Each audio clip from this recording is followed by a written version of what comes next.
ભાઈ આપ ક્યાંથી આવો છો ડાકોર પાસે ધુણાદરા. અને તમને શું તકલીફ હતી? મને પહેલાં કેન્સરનું ઓપરેશન હતું, જઠર ખોતરી કાઢ્યું હતું ને ખવાતું નહોતું 5-6 મહિનાથી.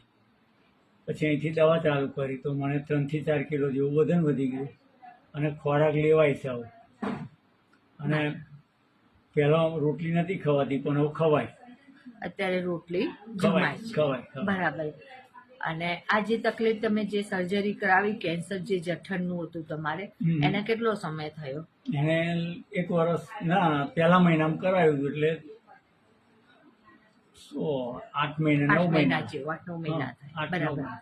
હવે 8-9 મહિનાથી જે તમને ખોરાક નતો લેવાતો, વીકનેસ, આ બધી જે તકલીફો હતી, જે દુખાવો, આ બધું, એની સારવાર તમે ફરી બીજી વાર ક્યાંય કરાવેલી? ના ના ના ના અહીંયા જ આવો. બીજે પહેલા કરાવી હતી પણ થોડો ટાઈમ સારું રહે અને પછી મને ઝાડા ને એવું થઈ જતું હતું બેન. જઠર પેટની બીમારી હતી એટલે હાજી. ખોરાક પચે ના લેવાય ના એવું એટલે બરાબર. અત્યારે મને એ પણ પ્રોબ્લેમ મટી ગયો, સંડાસનો હો, ઝાડાનો હો. સરસ સરસ. એમાં તમને ટોટલી રાહત મળી ગઈ છે. હા. અને જમવામાં પહેલા રોટલી ના જમતા? હા અત્યારે ખવાય 1-2 રોટલી પહેલા શું ખવાય. જમતા? પેલા તો લિક્વિડ ને એવું બધું લેતો હતો, બરાબર. દાળ ભાત ને એવું.